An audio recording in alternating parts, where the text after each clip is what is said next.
Hello, everyone. Can you hear me? Well, very welcome to all of you for making your time, especially since we are all over the world and with different time zones. This is such a blessing that the technology can bring us together in such a way. So thank you very much for being with us. My name is Branko Popovic, and I'm a co-founder, co-director of Fashion Clash Foundation in the Netherlands. And since recently also proud to support RCDF in the supervisory board. So I'm very honored to be a part of this and also to learn so many new things that I didn't have the chance to learn in the past. So thank you very much. I feel really honored. And this is the second day of the annual general meeting of the RCDF. And in this session that is focused around design in the Borderlands, by the keynote of Eleni, Kalantidou. Excuse me if I pronounce the names wrong.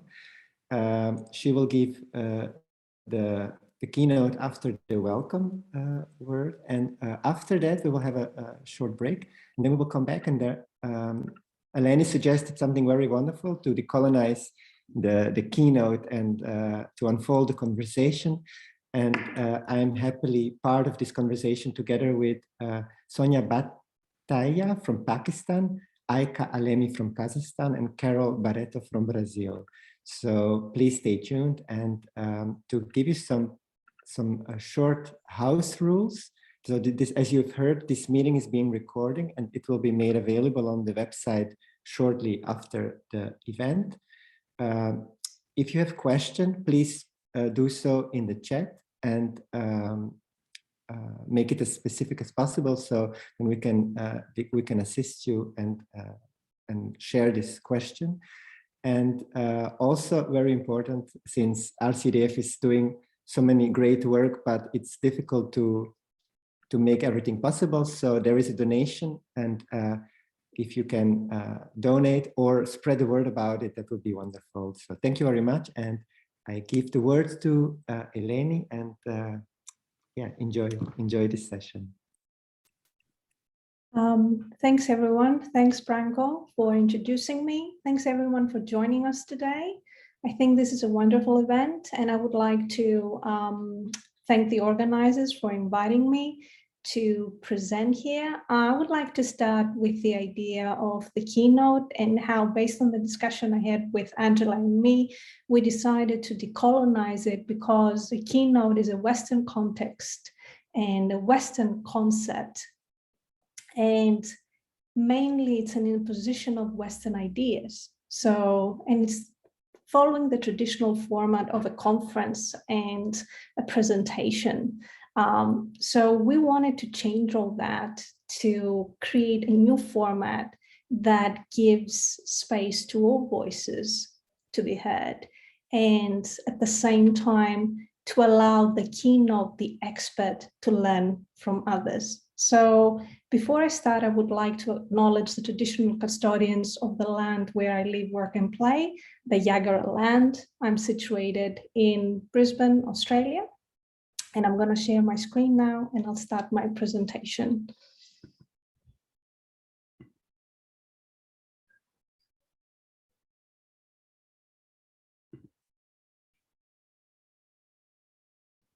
So today I'm going to talk about design in the Borderlands, decolonizing design, and what form should the future take.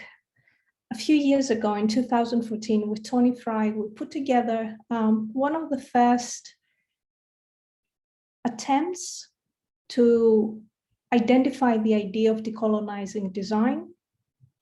And we edited a collection of essays on design in the Borderlands. So I used a few quotes for this presentation coming from the book. The first one is that design historically infuses the everyday life and instability brought by colonialism upon the colonized people of the world. What this means is that, and I don't come from the space of fashion, but design is design. And what this means is that design historically has been an imposition. Design, as we know it, is based on a Eurocentric understanding of design, and the way we dress, the way we furnish our houses, where we live, is traditionally imposed by colonizers. So this is a big truth that we have to acknowledge when we talk about Borderlands and when we talk about decoloniality, the fact that all spaces, all non-Western spaces have been colonized by design, and the presence of design in our everyday life is part of this work. Following post-colonial practices, globalization being one of them, again, I'm using a few quotes from the book. Globalization is literally a monstrous project of total economic colonization. This means it negates local economic knowledge, practices, and values. At the same time, it appropriates anything and everything deemed to be able to be revalorized within the remit of its own economic regime. It's really interesting to see how colonization wiped out cultural practices, traditions, designs, and localities, but at the same time, with post-colonialism and globalization being one of its practices, everything is reclaimed in the name of the economy. So one very strong example is cultural appropriation, how dreadlocks can be worn by white people, how white people can be dressed as geishas, and all these traditional practices that are related to certain localities can be global and be identified as everyone's practice. What is already present in the local, be the creative and craft practices, knowledge, farming, and horticultural skills with care and selectivity, can provide a counter direction and discourse to the extension of unsustainability that globalization always brings. This begs to be viewed as the global new versus the local new with the setting of the global. So as a response to what I've said before, the fact that most or all non-Western settings have been colonized in one way or another by design, and the fact that globalization is also a facet of that tries to overgeneralize cultures in a way that they get muddled and lost. There are alternatives that allow us to identify local creative and craft practices, knowledge, and skills. And the idea is that not to try to reclaim things from the past, but to identify what's present now and what's growing now locally. And that always carries seeds from the past. And in that sense, as the quote says, it's about bringing the local within the setting of the global. Going back to the title of the book that we put together a few years ago and the title of today's keynote, borderlands are places that used to be part of the colonial or the developing countries' discourse and currently experience the afterlife of their imposed existence. That can be a good thing and a bad thing. As you can see in the photo, which depicts Mumbai, the background is a colonial building, but people living there have been decolonized. So, or they are in a condition of post-colonialism. So there are opportunities, there are chances, and today's session, yesterday's session are examples of that. So again, my work is not related to fashion per se, but I've been trying to decolonize design through various projects. One of them is the Repair and Share Equals Care project, which I conducted with the World Wellness Group, which is a social enterprise, Culture in Mind, which is an NGO related to mental health care for refugees and asylum seekers in multicultural Queensland.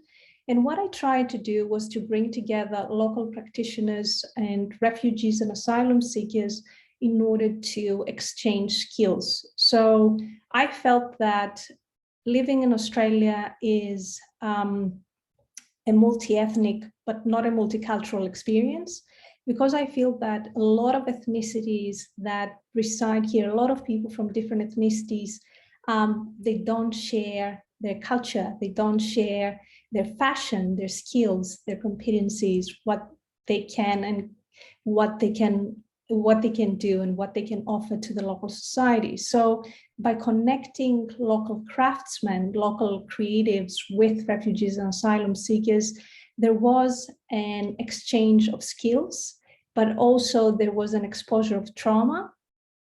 There was a cultural exchange, and there was also material environmental awareness, because a lot of these people carry an understanding of nature and an understanding of the world that hasn't arrived in Australia yet. And the most important thing, it's all about community building and mutual understanding. Another project that is related to the same space, again, funded by World Wellness Group, Culture and Mind and Multicultural Queensland, is the design intervention to repair migrants' mental well-being, the Culture and Mind healing space. So I was asked to renovate the Culture and Mind space with reclaimed materials. So I was given a very limited budget, and with the help of my students and reclaimed materials, we redesigned the space to be more welcome to refugees and asylum seekers. And again, the intention was to make people that don't understand Western concepts of mental health feel welcome and embrace the idea that every culture has a different way of communicating emotions and what in Western settings we call trauma. So an interesting concept that came out of that is that design can help demedicalize mental health and resocialize it. So what you can see here is a crate that we turned into a very small community garden that communicated the internal to the external space. So we had people passing by asking about the flowers and what they represent, and that started a discussion between the clients of the clinic and the people of the community. So again, this project raised awareness, and it was an effort to remove stigma from mental health, but also to help build community.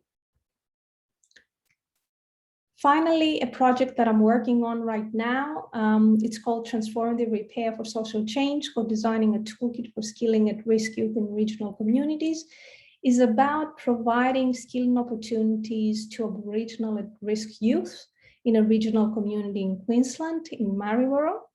And the idea was to expose young men that have dropped out of school, have issues with the law, to get engaged by using design, by using arts, in order to get them back to the community, to get them back to being active members of the community, to learn new skills and be able to grow.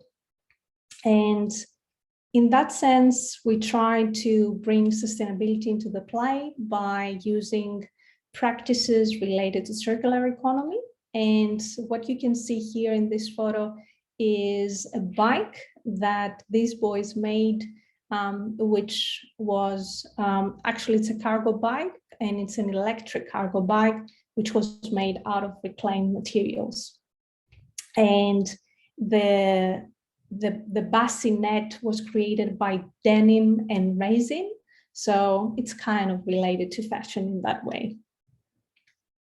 I would like to close my presentation with another quote, which is again related to design in the Borderlands.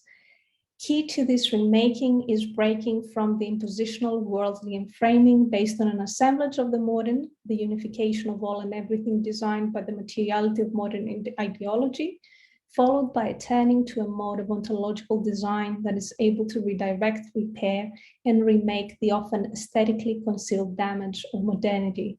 So what this quote means is that there is hope to change what we currently perceive as the norm, which is the aesthetically concealed damage of modernity, the fact that all design, as the design that we know, is Western and modern and homogenized, and it doesn't acknowledge difference, culture, and roots, past locality.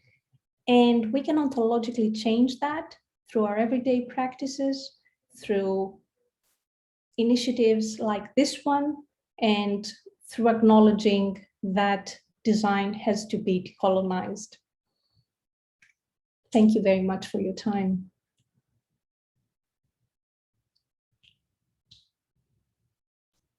Okay, next is Branko. Branko, I'm looking forward to your presentation and hearing about your work. So the floor is yours.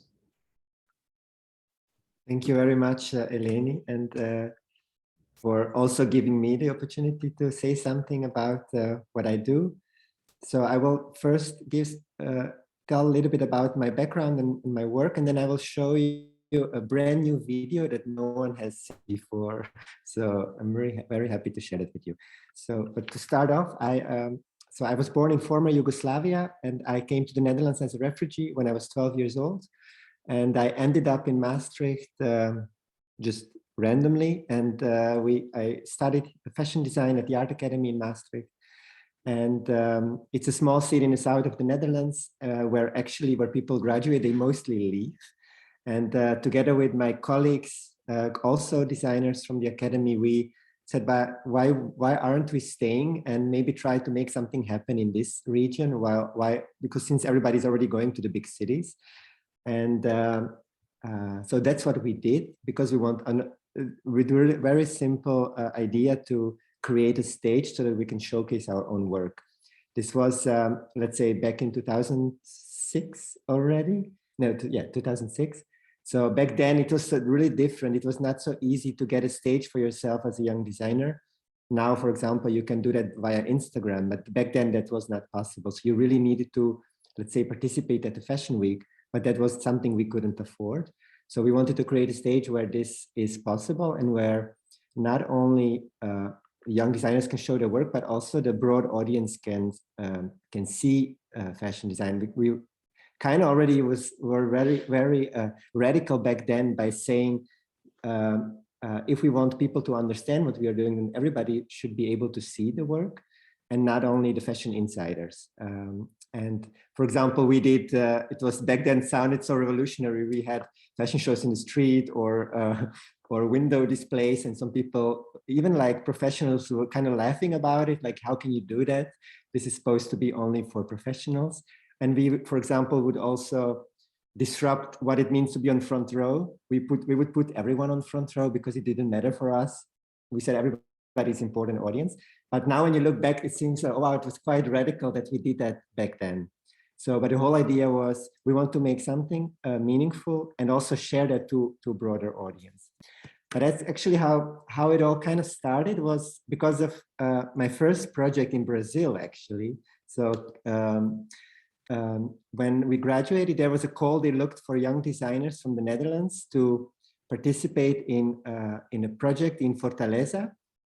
It was in a favela, and so it was kind of like we looked for Dutch designers to work together with local company in Fortaleza, with the same idea, because young people were leaving Fortaleza. They would go to, let's say, Rio de Janeiro, where there was more opportunities. So they had the same brain drain question as we had in Maastricht.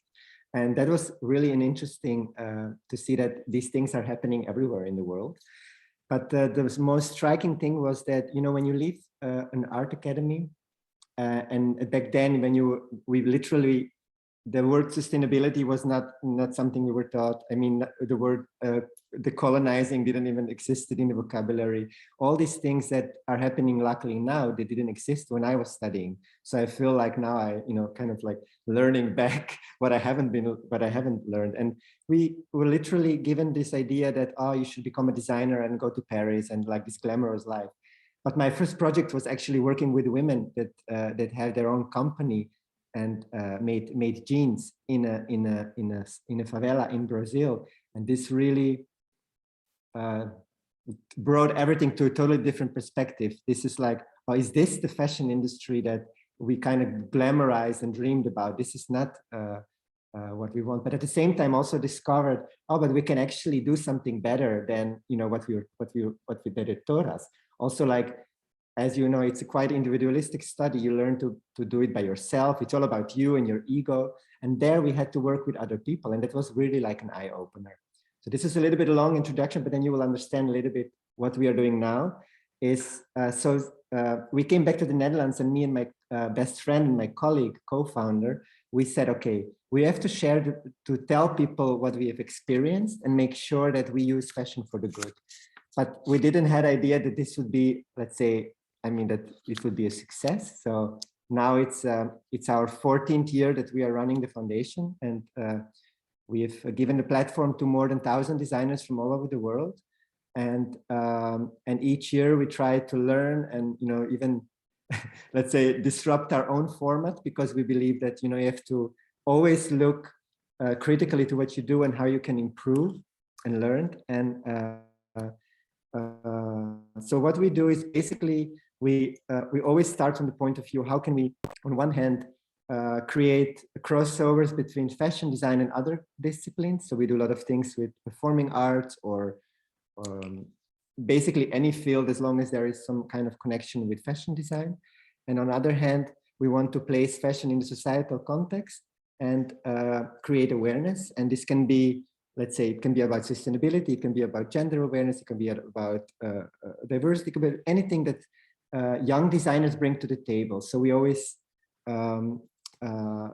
we don't work with teams, or let's say with kind of like a curatorial format. We basically say we have open calls. Young designers, they already have so many visions, so we see what do they have to bring in, and then we make the format as such. And yeah, so this is a little bit how Fashion Clash works. And it's so much more than that, but it's too much if I go in all the details. One thing that I would like to mention, what we're now doing more structurally, we structurally organize when it comes to inclusion. We really want to make that possible through projects. So we actually organize projects where we assign designers to work with social organizations and to create workshops and exercises for, let's say, anyone that wants to participate. So it can be, young people, elderly, and this result into projects that we also present during the festival. So during the festival, some of our participants are, let's say, if you call autodidact or amateurs, or people that have never made anything, but we treat them as equally as, being a participant, and as their story is valuable. And these are really beautiful ways how you can really include also broad audience to be your visitor, because for a lot of people, if they see like a fashion festival, they would see, oh, but this is nothing for me. And it's easy to say everybody is welcome, but you also have to do something that people really feel welcome and included. So, and this requires a lot of preparation. So our festival is not only, let's say, curated, or this is the designers we want to show, it's a whole year of preparations, of coachings, of kind of these participation projects. And at the end of the year, we share all the results in one, let's say, 3-day program. And there's exhibition, films, performances, and that's what I want to show you now. So we had the festivals 2 weeks ago, and we were literally struck by COVID rules again, because 2 hours before the opening, the government announced new regulations, and we had to cancel some events. So it was really challenging, but nevertheless, most of it kind of did happen because we had the hybrid format. So what you will see is compilation of the whole program, that is with live work, but also recorded work and films from designers from all over the world. Yeah, so this is not, it's going to be released next week, but I have the video on my computer and I will share my screen. It's 3 minutes. And so it's quite I like it. I was really happy this morning to see it, but I hope you will enjoy it as well. So I will share my screen, and then you can have a look. So this is it. Never been shit, never had shit, never knew shit, never out, never do shit. Damn, but they never gave two shits. Never been a bitch, never had a rollie on a wrist, never had shit on my dick, never asked can't give me this, give me that shit, give me everything. Again, never been shit, never had shit, never knew shit, never out, never do shit, damn, but a nigga never gave two shits. Never been a bitch, never had a rollie on a wrist, never had shit on my dick, never asked can't give me this, give me that shit, give me everything, give me everything. Again, never been shit, never had shit, never knew shit, never out, never do shit, damn, but never been shit, never had shit, never knew shit, never out, never do. Again, never been shit, never had shit, never knew shit, never out, never do shit, damn, never been shit, never had shit, never knew shit, never out, never do.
Yeah, so that was it. I hope you enjoyed it.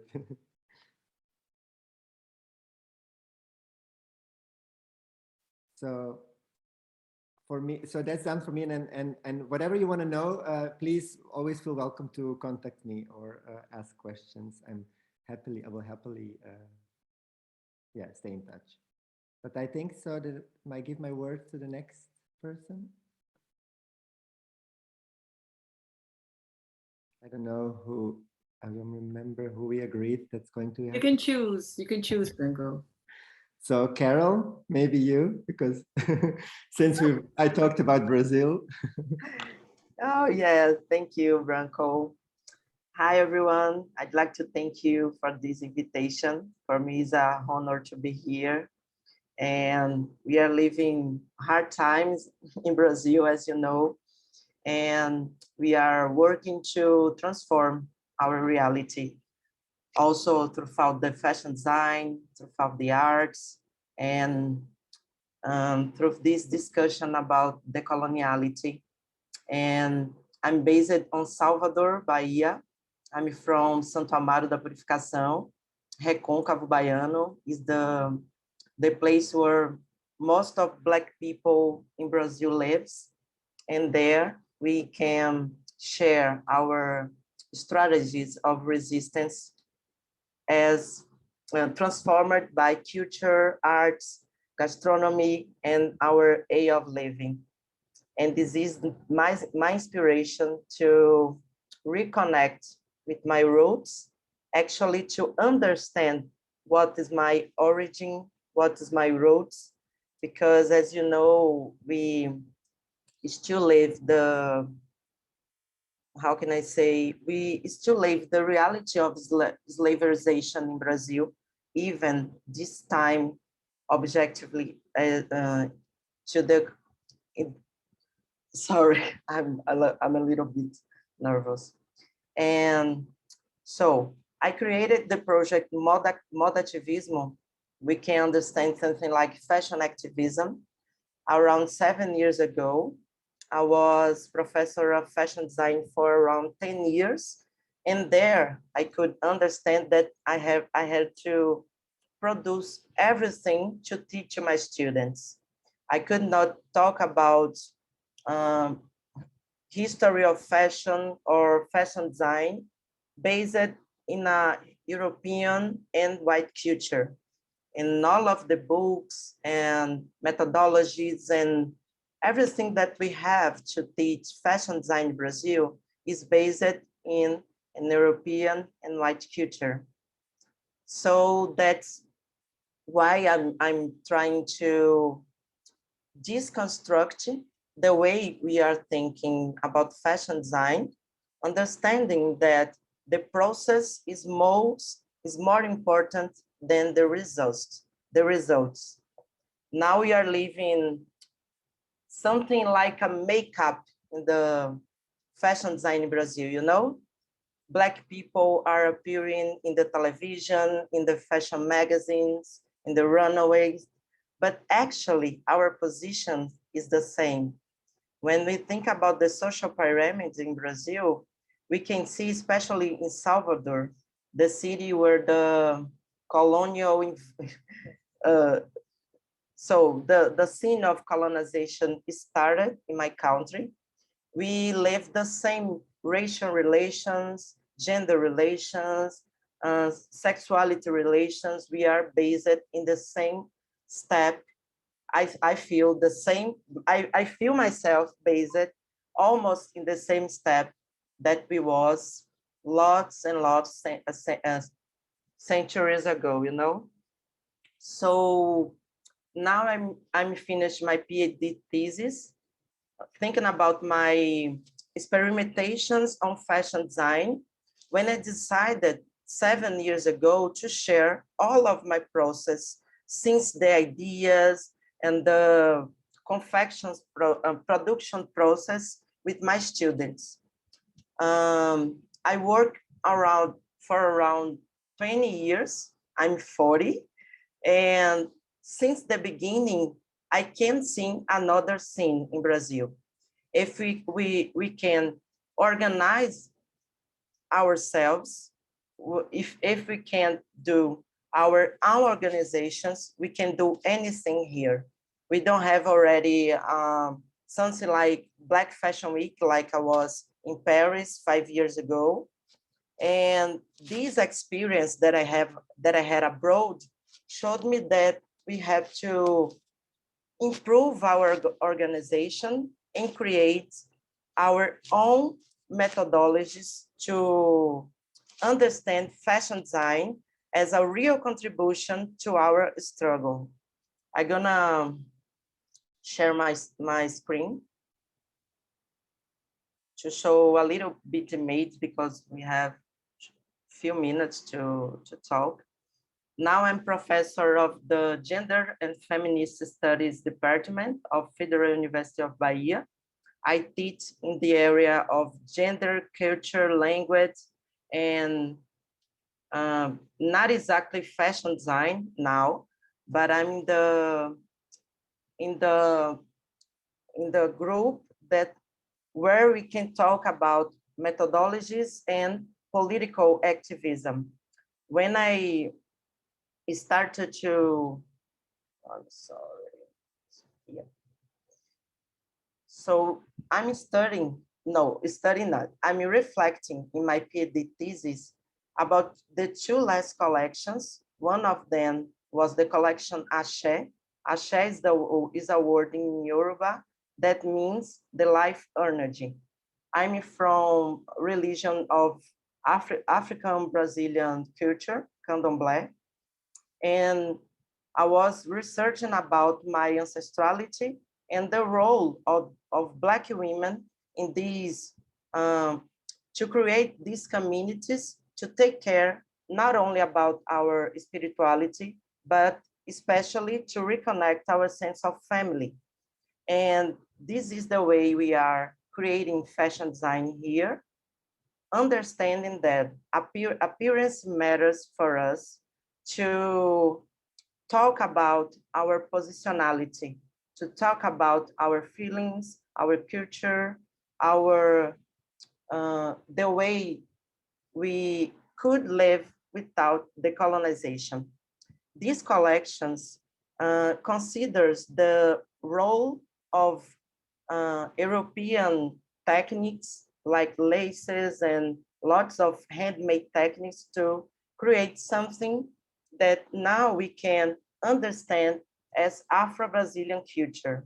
So, of course, as a product of a country that was colonized, we can understand exactly what is our own culture. So we have to consider here in Brazil the importance of understand a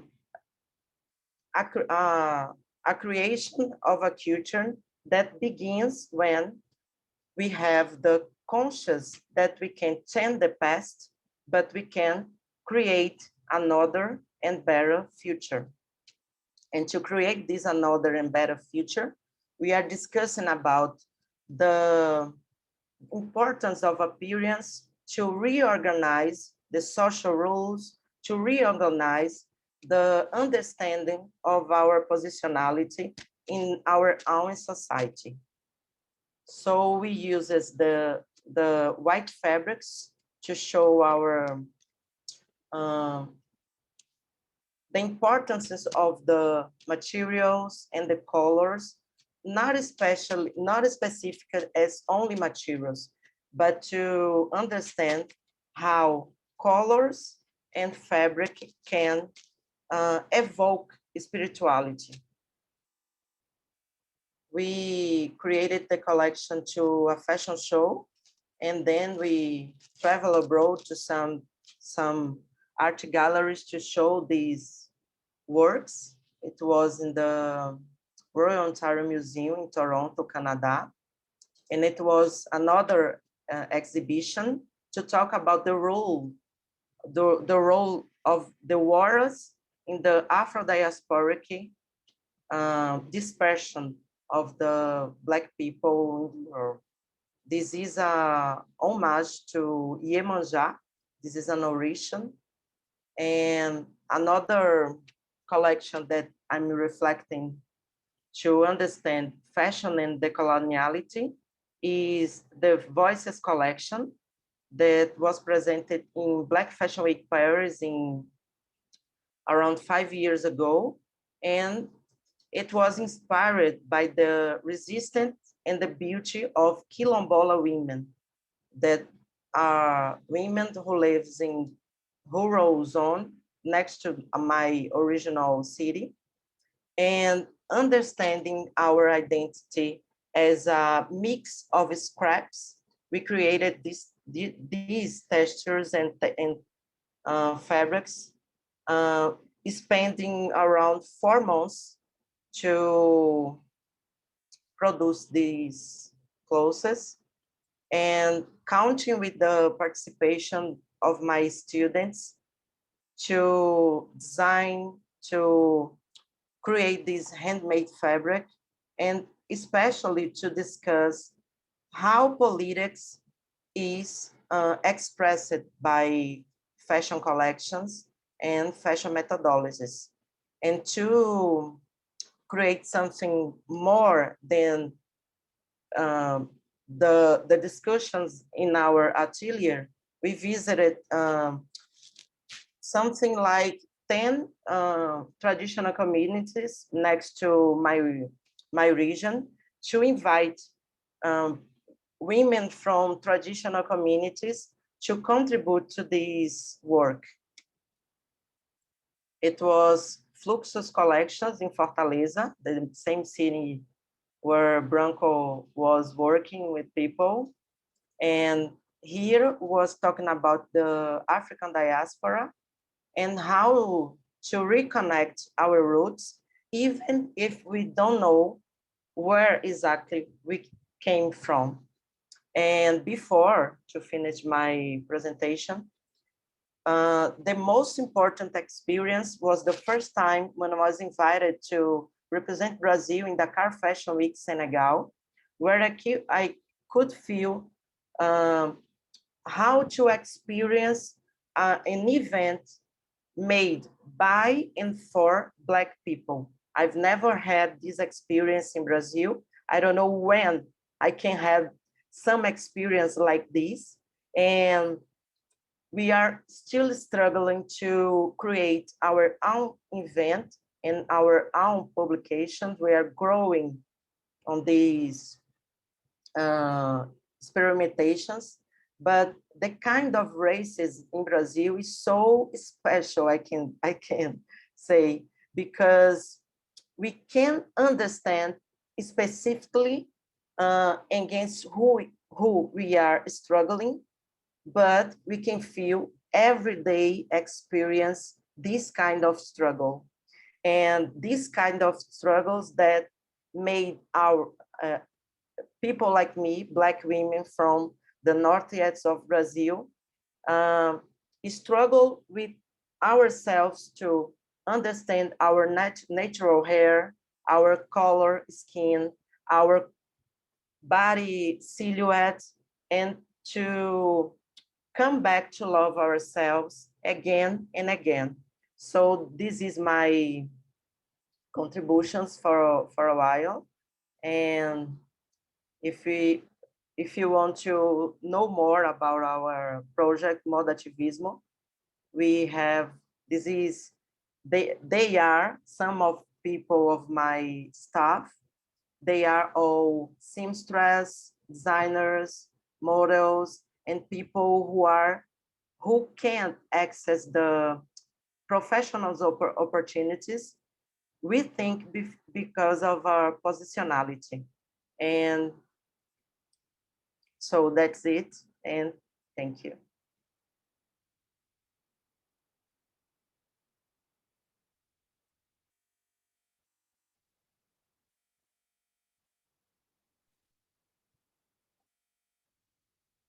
Thank you so much, Carol. Could you maybe give the floor to the next person? We have Aika and we have Sonya. I'd like to invite Sonya, please.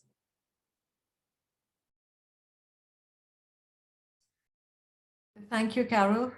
That was very interesting. And especially Branko and Carol put together. I hope I can live up to their high standard tonight. So I'm Sonya Batlla. I live in Pakistan. I've been practicing fashion for nearly 20 years. And my path has taken a few journeys. I started fashion practice after a BA in fashion. And I chose the body as my main area of interest. And over the years, it has moved to the realm of craft because I come from an area which is very rich in craft and textiles and also other crafts, which is South Asia and especially Sindh and Karachi. So that's what I have chosen to focus on in my work. And I was introduced to thoughts on decoloniality very recently through my practice at the RCA. I was there for an MA. I am there for an MA. And so decoloniality has started slipping into the narrative. And I'd just like to take you through my work. And if Angela could kindly share this screen to show you my work.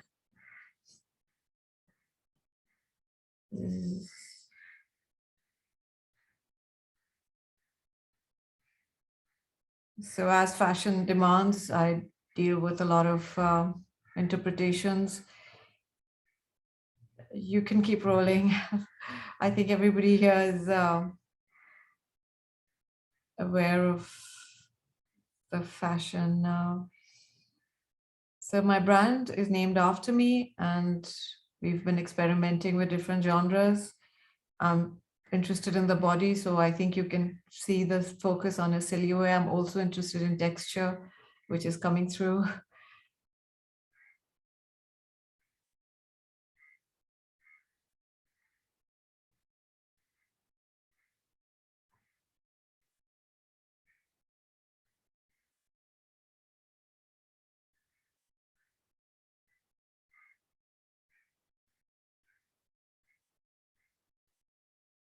So our national dress involves the shalwar and the kameez, and which is what's coming up now. So I work a lot on reinterpreting how the traditional shalwar kameez was and how we wear it today. And I modernize it, and yet I keep looking backwards to the original sort of things preserved in the V&A Museum.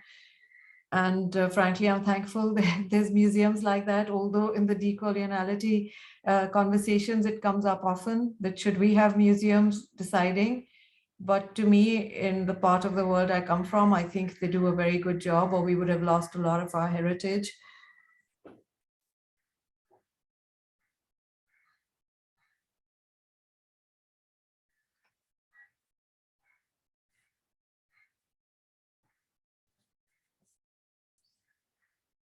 So these are some of the workers who work with us. And I think more than consumerist decolonization, what is required is how we produce the making of fashion, and those conversations with the people who are involved in the making are important too.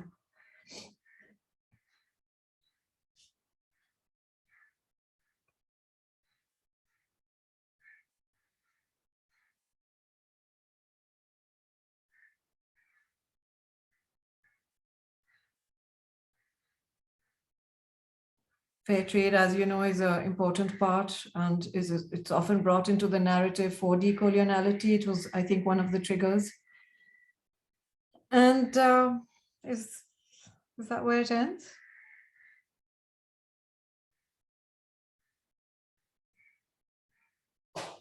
So may I go on to what I'm recently doing? May I share screen, Angela?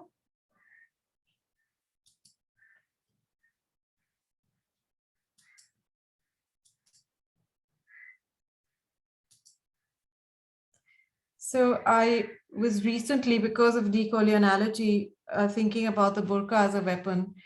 And this was for a sartorial society presentation. So I think decoloniality just slipped in somewhere.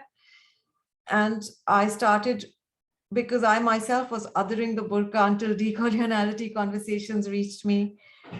So I thought I should include this. And it is about claiming space, about letting a very, the burqa is seen, as you know, in the West through a very colored lens, if I may say. It has been othered in many ways. It's about the body and about denial of self, and yet it's been culturally appropriated, and those slides will just come up in many contexts.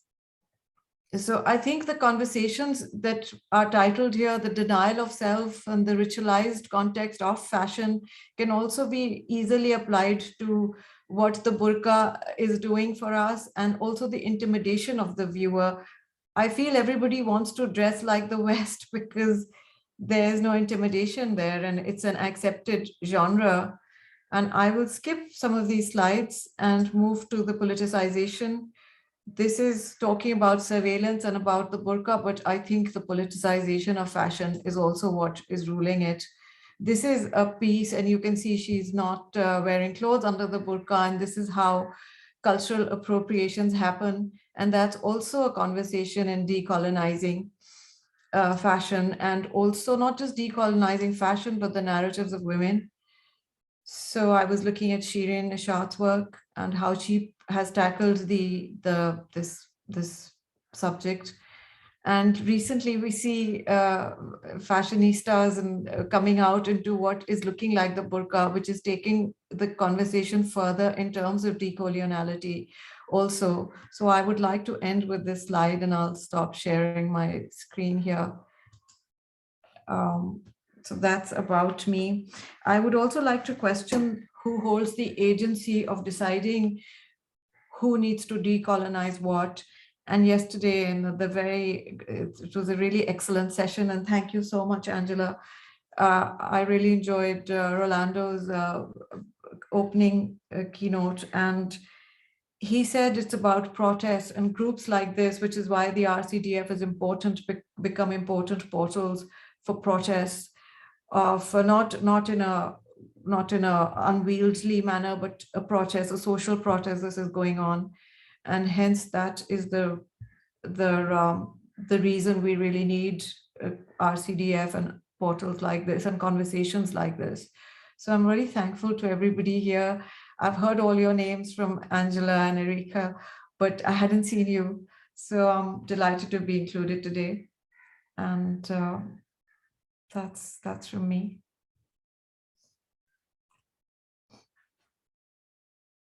The next person is Aika. Aika Alemi. Welcome. I'll hand over to you.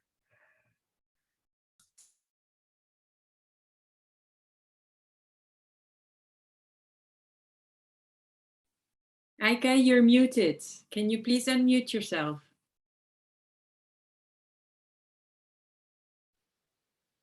Now, can you hear me? Hi. Hello, everyone. Thank you so much, RCDF, for including me into this conversation. And thank you, Eleni. Thank you, Branko. Thank you. Thank you, Carol. And let me see the name. I'm sorry.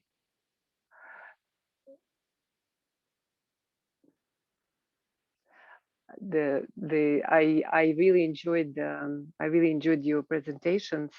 I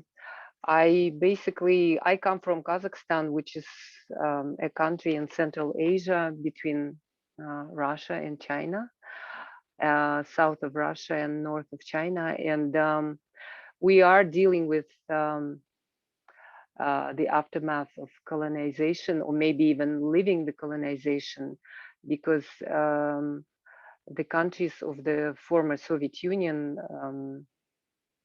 they were under colonial regimes for a long time. And in the recent period was from 1917 to 1991, 74 years under the Soviet Union. And after that, we already have, 30 years of so-called independence, but we're still dealing with a lot of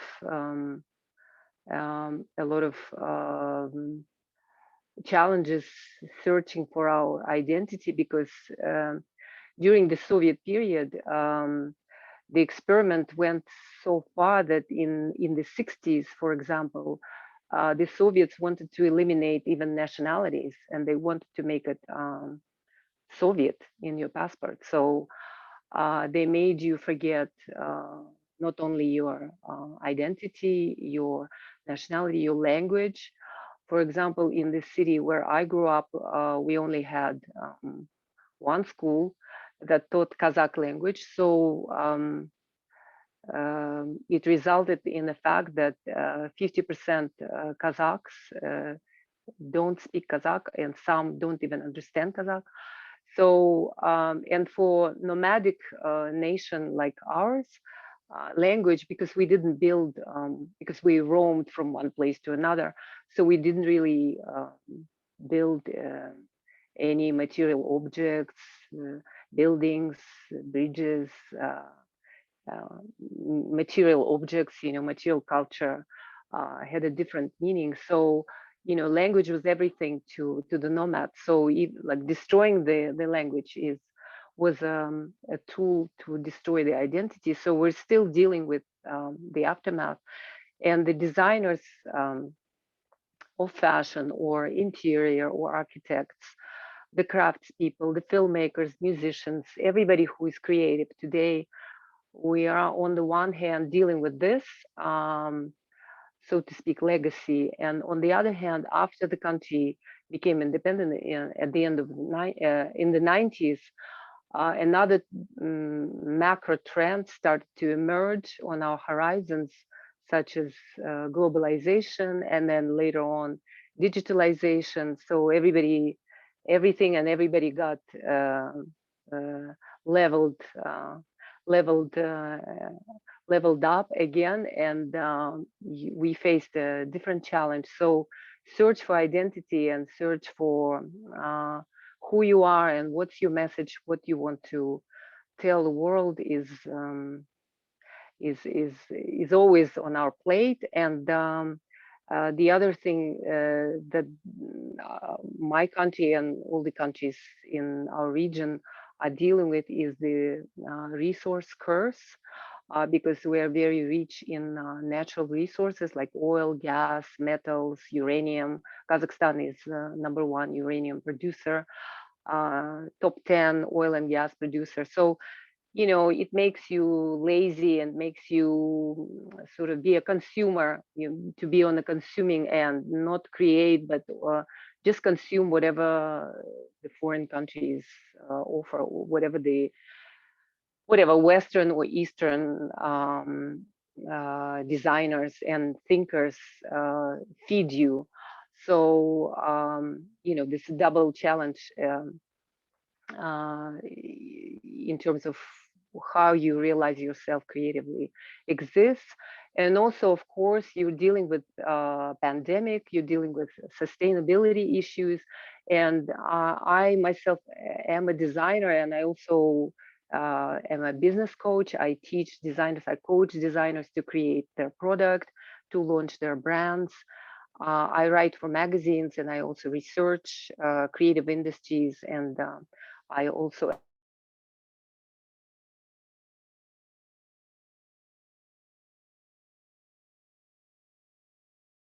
act as a promoter of my country.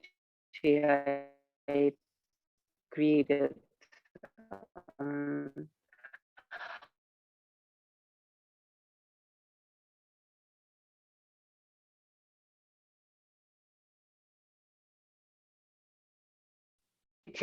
basically corners for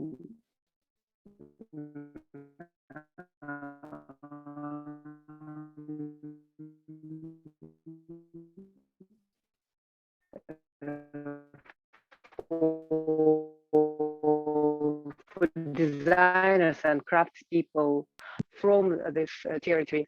And we are dealing with all these challenges, and we always ask ourselves a question: does whatever I want to say to range another collection in this overproduction context,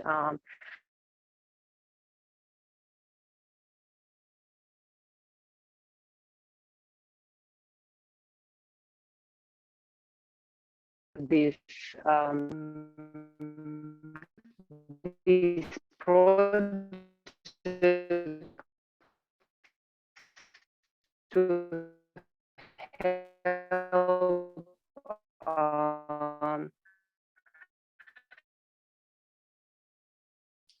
Maybe we can ask Aika to turn off her video to see if the connection is better. Unfortunately, Aika, we lose you now and then due to the internet connection. Could you maybe it's basically somebody's calling me on my phone. I'm really sorry. Okay. Just a second. I just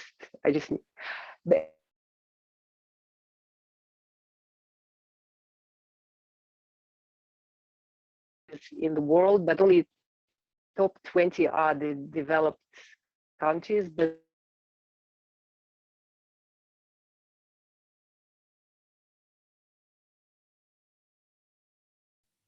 they can collaborate, and they can create lateral relationships and lateral projects. We don't have to go through Milan or Paris or London. We can go to each other. We can go, Kazakhstan can go to Brazil, and or, I don't know, Korea can go to Africa, and Tunisia can go to Uzbekistan, Kazakhstan and Russia. And, you know, I think that's, this is what I'm occupied with creatively right now, to create these lateral relationships and projects. Thank you so much. I'm really sorry for this disruption. I have to deal with a situation here now. Sorry.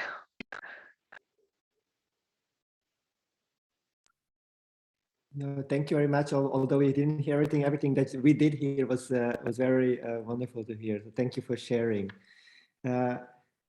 We've now had all the people presented something. I would like to propose that we have a 10-minute break, And after the break, then we will have the conversation led by Eleni. And so please, you don't have to go out of the Zoom, just put your camera and mic off, and then we see you back in 10 minutes. And yeah, looking forward to the conversation. So don't go away.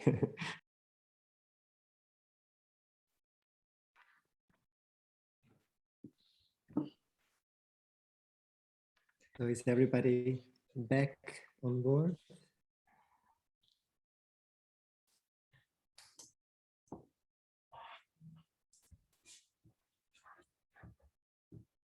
Hello, everyone. Welcome back.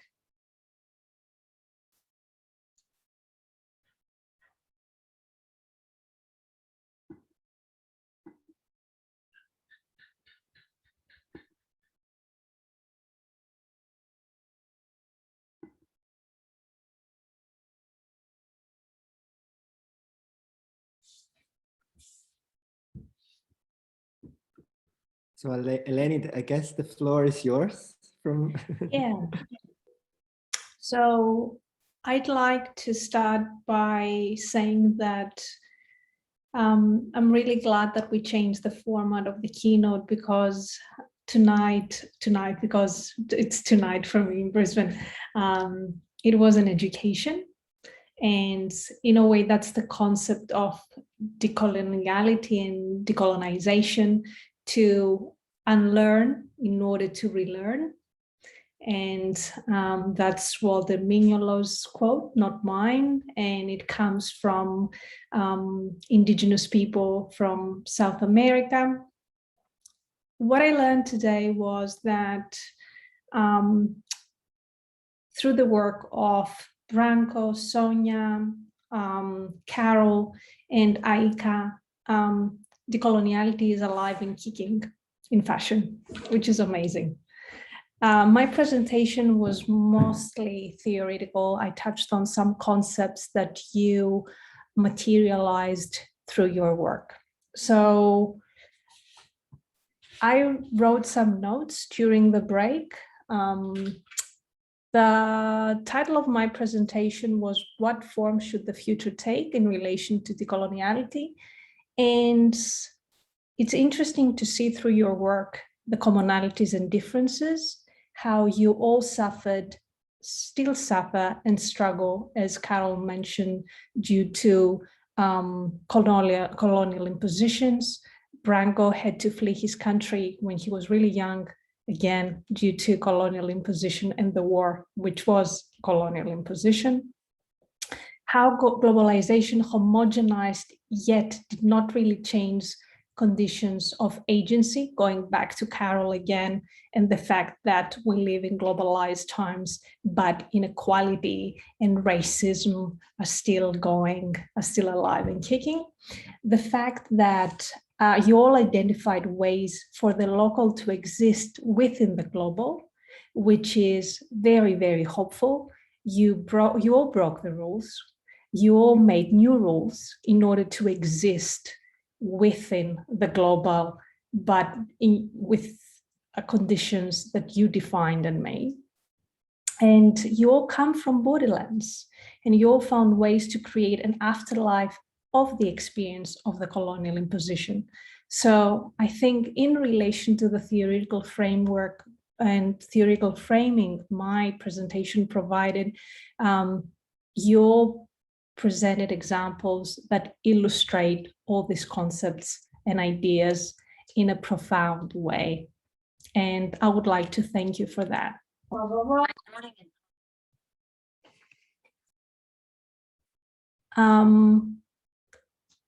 I mentioned during my presentation ontological design, which is how design designs conditions of living, which design and redesign design back. And in a way, that's what you're all doing through your work. So I would like to start the conversation by asking you all questions about what you presented. And I'll start with Branko. What I found extremely impressive in relation to your work is that you broke the rules. and in a way that made fashion inclusive, open, and able to question the status quo. So again, questioning the structure and validity of fashion, how has this changed fashion? What do you think? Yeah, well, thank you for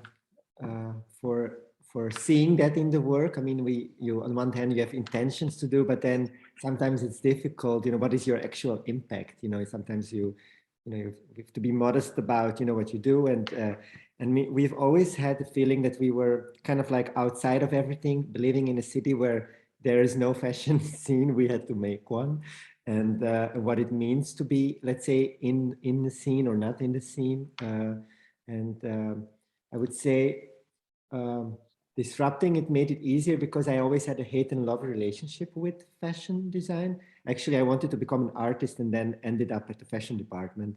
So it was a little bit of a random thing, like many things in my life happened randomly. So what we experience is that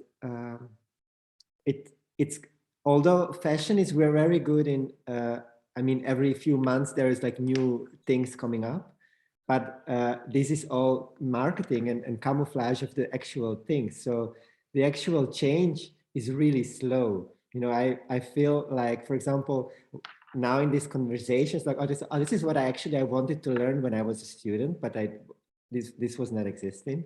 And it's like, how come this knowledge was not available when I was studying? You know, how better the world would have been if the students are provided more knowledge. Yeah, but Branko, if I may, I'm an educator. I'm a senior lecturer at the university here in Australia, and I find a lot of resistance teaching those concepts to designers.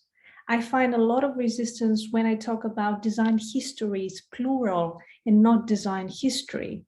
So this year I introduced, one of my lecture was on decolonial design, and students were struggling to understand the concept because for them design is one.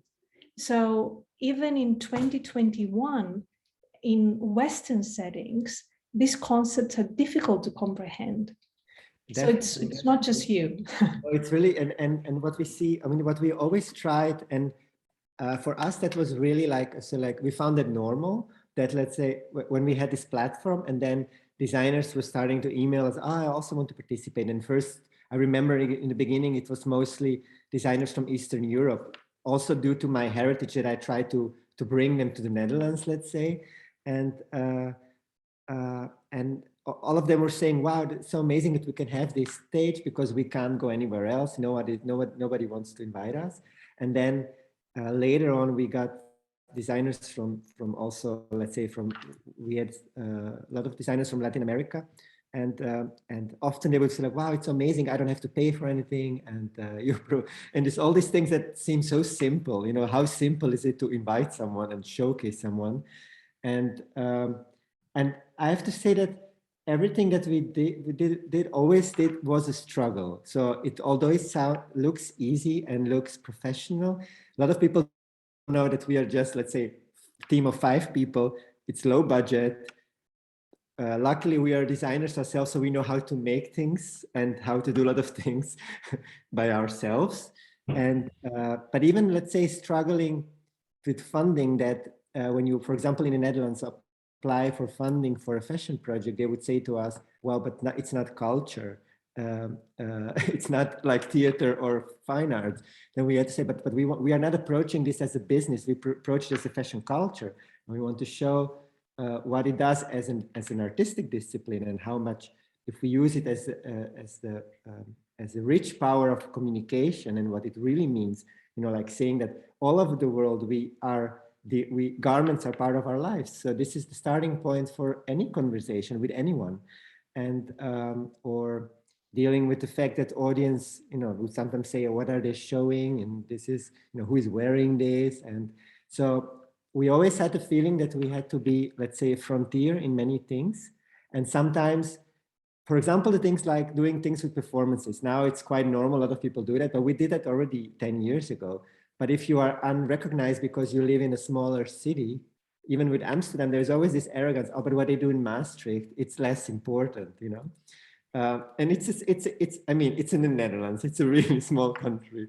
So, and all these systems are everywhere. There is always this kind of hierarchy of who is on the top, who is there. And we always try to stay out of all of this and have this neutral ground where people can come and basically just celebrate what they want to share, you know, without prejudice or, and also when it comes to selection of designers, that's something we also kind of keep us reminding, like when we do a selection, what do you select? What is a good designer to showcase? So we focus on values. So not like whether I like the design or not, or whether is it like innovative as what we think it's innovative, but whether this designer brings in a story that contributes to values about their cultures or something we don't know here. And the most thing that always makes me happy in our festival is that designers from all over the world, like we are here now, can get to know each other. This is like, for me, that's the real value of something. That's more than money. But yeah, when it comes to, so how fashion should, what form it should take, you know, to be properly displayed. Recently, we've been asking ourselves like the question, so when it comes to, let's say, seeing it as a community, because I say like, whatever we do, it's only there because of a community. I mean, Fashion Clash can organize anything, but it's not going to exist without a community of people, volunteers, designers, people that are willing to share their time together in one event. So, and always to be kind of grounded, okay, how do you create a model or a format that is based on equity and justice for everyone? But this is obviously a very idealistic high aim that it's sometimes also difficult for us to implement in everything we do, because we also at the same time deal with rules from the, let's say, the cultural funding that we must have designers from there. We must, you know, like there's a lot of rules everywhere. So it feels always that everything you approach, there's a wall you have to kind of fight against. But then if you don't do it, then who is going to do it? So I don't know if this answers the questions, but I mean, and also for myself, actually it started by getting to know Angela and when we also realized, you know, when it comes to, let's say, the topic of diversity, which seems like a trend in fashion, that also with our platform, as you've seen in all the visual aspects, but also representation of models and people, you know, you have to invest time to actually make that happen. It's not so easy. It's not easy to say, oh, we are diverse, everybody can participate. No, you have, in all these things, you have to do something for it. And, you know, make effort. That is the work. For me, I see that is the work. The work is not the beautiful designs, because that's already created by people. We just have to make the conditions that are right for everyone. And so these are things we try to approach in such a way, because, and yeah, hopefully that can contribute, that people will see, oh, but that's also, you know, how you can do this. Or and when it comes to, I've been often invited as a speaker to different countries. Let's say, for example, if I would go to, let's say, Czech Republic or Poland, and there is always, they look up on the Netherlands. Oh my God, you're from the Netherlands. It's kind of like idealized. And I always say, but look what you already have in your, you know, so they often want to learn from us, but forget to learn from their own craft and possibilities they have. And so basically I'm always giving it back. No, we are here to share knowledge. We are equal. We are not, you don't have to learn anything from the Netherlands. You know, there's just, so this is something that needs to really be disrupted as well when it comes to, you know, all these, I mean, it's so popular to have, you know, panels and keynotes, and they fly you over and you kind of always feel like telling the same story, but then it always, and then now I say, if I'm coming, I really want to have a conversation. I want to meet the designer. I don't want to be there because I had a nice trip, you know? So that's from my personal point of view, like, and we have to remind everyone we work with that these are the values we really need to incorporate, And that's the change. So for us, that's also the choosing of the partners. We say no to partners if we feel that they are not really willing to or doing these kind of values. Some they would, let's say, be open to it and they would learn. But so this is also the whole structure that is around it. And fashion is, that's such a powerful tool. I mean, there's so many people involved, you know, like so many backgrounds and so many people you need to even make it happen. And to do it justice, it's not an easy task. But I don't know, I was talking too much. So. Yes, no. I think that was an excellent illustration of the comment I made about you breaking the rules, you creating a platform for inclusivity, diversity, and change. And that gives me a great way to move on to Carol's work and talk a bit about the fact that Carol mentioned something that really resonated with me, the fact that we need to create our own methodologies as our own contribution to the struggle. I think that's something that goes back to what you said, Branko, about creating a platform, creating a scene, because it didn't exist back then, and you didn't have the opportunity to voice your concerns, to show your work. In the same way, what Carol is stating is that instead of embracing all the Western methodologies and living with that imposition that doesn't really take us anywhere, we need to create our own methodologies. Carol, do you want to elaborate a bit on that? Yeah, thank you for your question, Eleni. Yes, it's so hard, and is at the same time is a big thing, because all of the things we can do in fashion design, in arts and everything, I think is a result of the struggling of Black women in Brazil. I was professor of fashion design for 10 years. I was columnist of a magazine, Race magazine, for around 4 or 5 years. Race magazine, Raça magazine, is the first magazine made from and to Black people in Brazil. And even inside this publication, I could hear things like, or you are too much activist. You have to talk about fashion, about only fashion. And I can respond, what can be only fashion, you know? And for me and for all of the people of my community, especially to the Black women, we can separate political and politics from appearance. The racism in Brazil, the sexism, all of the matters, all of the things that separate our potentiality by our positionality is about appearance. So when I started to discuss about feminism and other kind of struggling of Black people and indigenous people in Brazil in my classroom, the student was understanding anything until I provoked them to think about themselves, who I am, where I came from, what is my, what kind of decisions, position I can execute in my sociability, in my work at the university, you know? Why we just have to accept, how can I say, why I have only to practical work and the intellectual works are always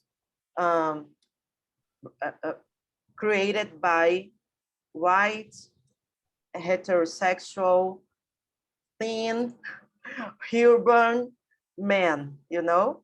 So I had to deconstruct the idea of universal design. This is impossible for me. I'm not everyone, of course, but to understand this inside the undergraduate course of fashion design was so hard. So passed some years, my students started to participate in my atelier. We created something like an school atelier school, something mixed, and we started to discuss every material, every technique, every fabric we choose, understanding them, not it, like identity, identity discuss, you know?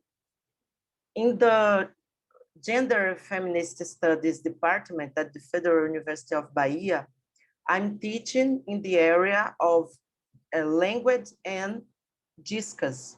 And one of our authors talks about discuss as a product of a social practice. So I had to understand that I have to contribute to change the social practice, to understand that we can produce different discourse about racial relations and everything. I started to pay attention on my practice to my own collections to show in the practice to my colleagues, to my partners, that we have to create better images representing Black women to change our own ideas about ourselves, to construct different ways to understand our subjective, to express in better ways of potentiality. And to finish my answer, next week we are opening a national course of decolonial fashion, understanding that we have to hear from people from Borderlands, no matter what we understand in Brazil, a huge country like Borderlands, we have to understand that my professor can be my mother, my uncle, my Babalorisha, my Ialorisha, the priest, you know? We have to look around to understand how to construct theorization that respect me, my community, and everything that I can say and express with closest design, with everything. My main question to my students and to my colleagues is how, not how, sorry, fashion and decoloniality for me think why I have to create clothes to express another idea different from the colonization ideas about myself and my community, and why, how, and with what people I have to create groups and organize in organizations to change the scene. You know, I think we are so far to get a real result. We are in the time in a kind of illusion, you know. The young people think that we already get there, you know, but we understand that we are living a dangerous time because some people feels that no, we don't have to discuss anymore about cultural appropriation. I can take someone from my origin for a deity, for a, you know, and to put in a fashion image. Even me, from a traditional community of Candomblé, I can do this. I can, I don't know if this is the correct word, but I can desacralize, I can break the sacralization of my own sacred, you know? So we have lots of young designers presenting their collection in fashion weeks like Casa de Criadores, that we could translate like Creators House. But we have lots of reproductions of cultural appropriations, you know? I can say that a Black young designer or an indigenous designer can make cultural appropriation. We have to consider the power relations between who designs and from who is that culture, you know? But I can say that I can reproduce actions of cultural appropriation if I don't pay attention when the details, you know? And finishing talking about this course, we are starting next year a six months course talking about fashion and politics only. In the end of the time, the students will take classes about how to become an entrepreneur, how to do marketing, you know, but the main thing is how to think about fashion throughout the lenses of the political relations. That sounds amazing, Carol. I want to wish you all the best with this course. And going back to Branko's comment about visiting other places and being treated as superior, what you've been describing about your students and their sense of understanding themselves, I think it's the rooted inferiority that comes with colonization that prevents them from seeing the value in themselves and in their roots that they have yet to discover. So you have a lot of work to do and a lot of fights to fight, yes. But keep on fighting the good fight. Thank you, Eleni. Just to break in shortly, when we were speaking, Sandra raised hand for a question.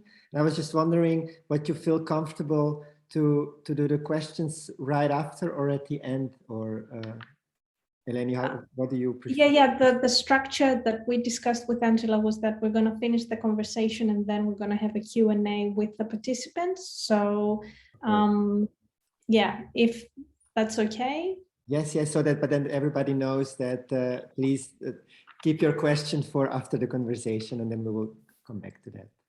Excellent. So I want to move on to Sonya.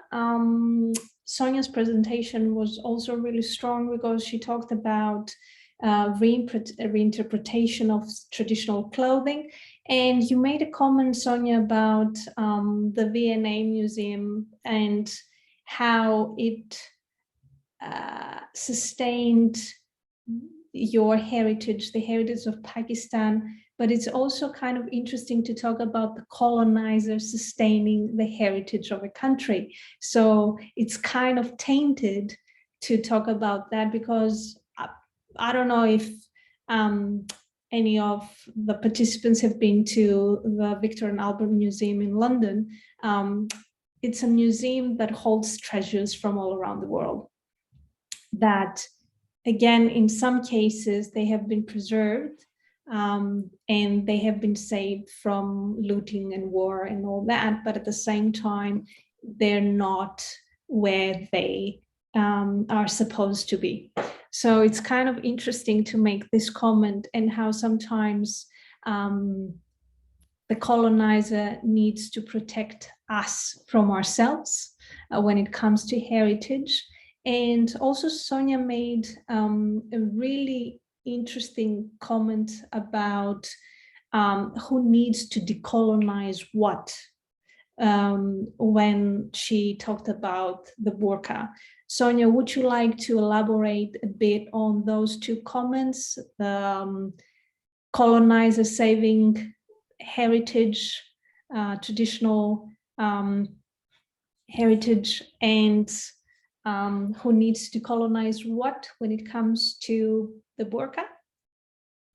Thank you, Eleni. Yes, you've picked up the two most controversial comments I've made, but I think that's what decoloniality is about. It's about creating space for all conversations.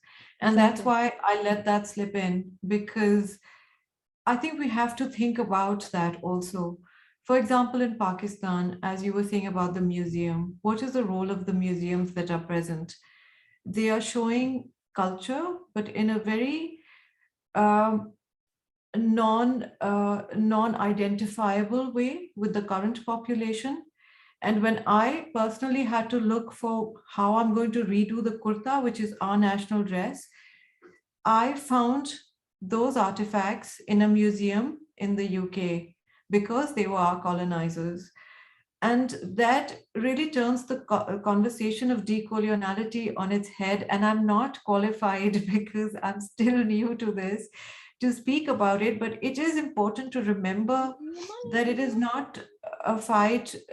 It is not a fight. It is about making space for all angles when we talk about decolonialism. And I just felt that sometimes we go too far to blame somebody, and that's not the position that I am seeing here evolve. I'm seeing a very interesting, nuanced, colored debate emerge around decoloniality, and the more inclusive and questioning we keep it, the more authentic I think it will be. And that note was a note to self. The burqa, on the other hand, to come to your second part, the burqa is something we've all seen and experienced and reacted to. And I was the same. I have seen it in my culture quite often, but I have reacted to it in all honesty with an othering until I understood that they also needed to claim their space. And this is how women who want to protect their being experience clothing and interact with that garment.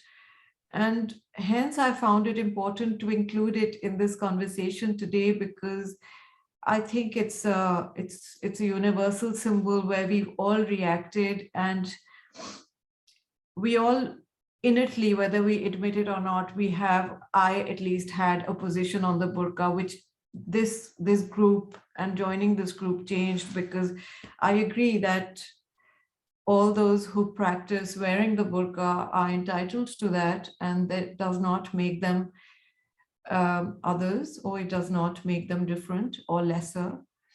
And that's why I thought it was a good point. It's really interesting. It's really interesting that you're talking about your change of heart and mentality and understanding of the concept, because I remember when I heard about France imposing the removal of the burqa a few years ago, and I felt that it was a very oppressive move on their behalf, because as a colonizer, as a regulator, you can't impose something on a culture that's not yours.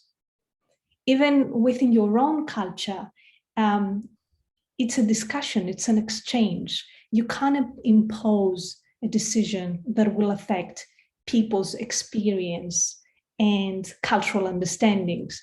So in a way, again, it was a colonizer's move. That's how I felt at the time, to ask French women wearing the burqa in France to remove that as being part of the French culture. So it was kind of removing their French. It's very close to what Aika mentioned about Kazakhstan, how they were asked to be Soviet and lose their identity and their language. So in a way, it's very interesting to hear you discussing your position in relation to that, and especially your position in relation to othering and acknowledging your othering in that context, especially because you are part of a culture that embraces the burqa. So thank you very much for that. That was very enlightening. I would like to move on now to Aika, because we're running out of time. Your presentation, Aika, was really interesting because in a way, Kazakhstan is definitely a borderland. And what you said about struggling with the elimination of nationality, identity, language, and the fact that sometimes nomadic cultures are not recognized as cultures because they don't carry the artifacts that usually we identify cultures by. It's really important to, again, within this discussion about inclusivity, mentioned that even nomadic cultures carry oral traditions, carry other means and ways to create culture that might not be visible to the eye of the colonizer. And again, it becomes a way of othering. So I would like to ask you, and you mentioned the fact that we have all these fashion centers like New York and Paris and Milan, and how it's important to redirect these centers. So I would like to hear your thoughts on that, especially coming from a borderland that's struggling with identity.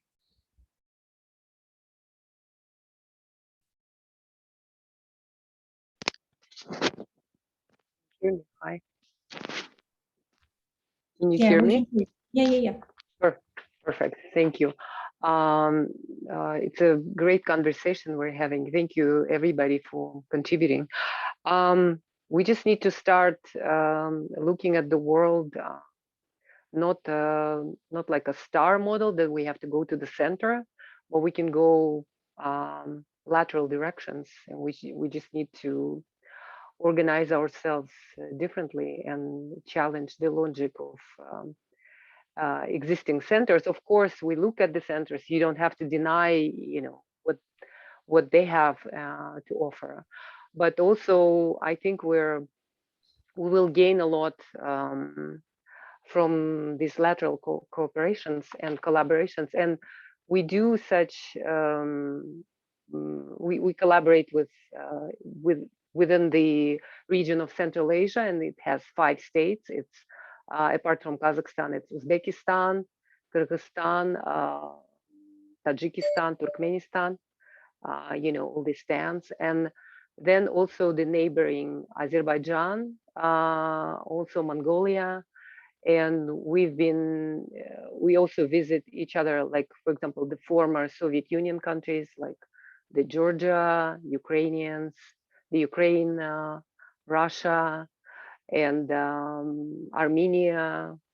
So, there were 15 different countries that were created after the Soviet Union dismantled. So, we're doing that actively. But of course, for example, I've been doing a project with the Vietnam luxury group. I've been consulting them in the last year, and I've started to collaborate with their craftspeople and sourcing from the Vietnam traditions, which was really, really exciting. So, I just think it's great for me not just as an art director, but also as an artist. It just offers so much, not just synergy, but just new sources of inspiration, because you see the colors, the shapes, the techniques, the philosophy, the symbols, the signage, so I just think we just need to do it. That's all. Excellent. Thank you, Aika. And I think now it's the time to open the floor to questions. So.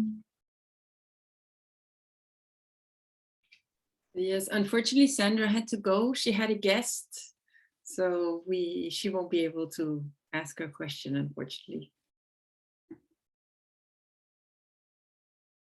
Anyone else that would like to ask a question?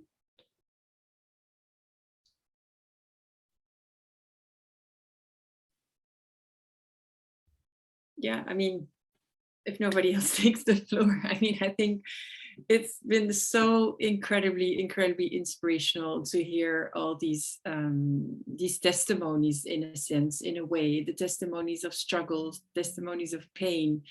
So first and most of all, it's such amazing gratitude. I mean, I create these platforms, or we create these platforms, and you never ever can tell what they will lead to, or even that they will go on and on and on. I mean, we had an introduction yesterday, how we started 9 years ago and never had the intention to go on 9 years. But every time we have these conversations again, I don't know, feel so incredibly grateful. And I mean, I think Aika probably put her finger on it the most, is how, I mean, we have this objective to decentralize, and Aika is saying, you know, why do we need these centers? Well, that's basically the core, the key of decoloniality and this platform. It's not about the centers. It is, you know, building, I don't like the word alternative, but, you know, connectivities and relations. And so, yeah, maybe it's not really a question, but more an expression of gratitude for these amazing contributions, and yeah, for keeping the conversation going, basically. So just thank you very much. That's all I wanted to say. Thank you for creating the space for conversations like that to happen, Angela. I think that's really crucial, even changing the format of the conversation or encouraging changes in the way we see the conversation. I think that's crucial. And as all the presenters mentioned, that only comes through exchange and getting to know the other. So the fact that we're all here from all parts of the world, sharing the same sentiment, the same values, I think that can start a movement and lead to change. Thank you. That's, I think, another thing that really caught me. I mean, it's one thing to create these platforms, absolutely, but what was also very crucial, Carol, in your contribution is this lack basically of material, right? I mean, one of the reasons why we create the monthly conversations is to build alternative knowledge, not only who gets to speak and whose knowledge gets to be valued, because that's what you were saying, your aunt, your mother, your grandmother, your neighbor, anybody can be your teacher, can provide you with knowledge. But I was also texting Erica while you were saying that, is how, like you were talking about, we are going to set up this course. And of course we hear, luckily, a lot of people saying, we're going to set up this course. How can we bring those in relation? How can we, and I'm not going to say how we can put these in books, but how can we collect them, whether it's whatever, on an, you know, open platform, whether it's text, whether it's audio, whether it's video. I mean, all these conversations luckily are being recorded. So they form not a new, but an alternative knowledge system that we can start sharing and learning from each other. So it definitely sparked another, like, how can we start bringing in relation those new sources of knowledge and value those sources of knowledge and learn from each other. So another little spark, hopefully to be continued. And through our assembly also, I mean, I don't want to promote events, but the assembly next year that we're putting on is also an attempt to create alternative knowledge sources and share them together. And this is not going to happen overnight. That's why, you know, they're recurrent events, but definitely, I hope, a good start to create alternative sources of knowledge. Yes, Angela, it's a good question. And for example, we have, I don't know how to translate, but I'm going to invite a leader of indigenous community in Brazil, a woman who is a cacica, to talk with the students of fashion design. Iya Lorisha, this is a word in Yoruba from Nigeria, who names someone like a priest in the Candomblé community, you know?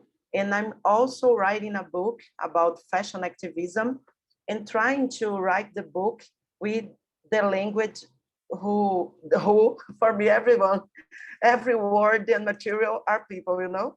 And I'm trying to use a language that express my culture, not the academic language. That's why I'm writing forever my PhD thesis, because I want to break with the language and methodologies in my own department. That is a gender studies and feminist studies department, but with a small place for what I'm trying to call, we call mental intellectuality, and I'm trying to call something like, I think Yasmin can help me, intelectualidade manual, handmade intellectuality, you know, to give a name to another way of produce scientific science, you know, to consider fashion design, everything that we can do with our hands as a science. So we have the same thinking.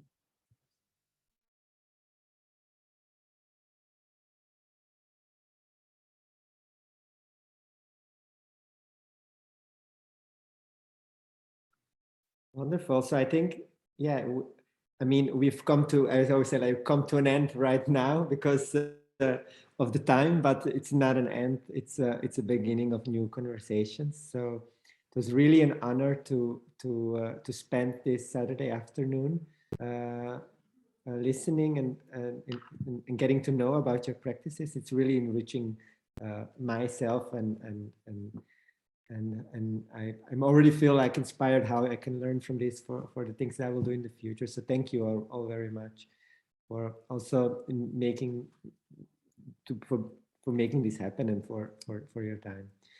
So yeah, and I am sure questions can be also asked outside of this room as well. So feel free to reach out to each other.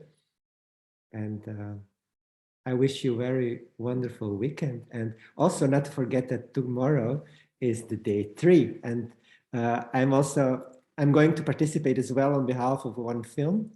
And so please do come back tomorrow evening as well. Yeah, and let's stay in touch. And thank you, Angela, and everyone from the team for making this possible.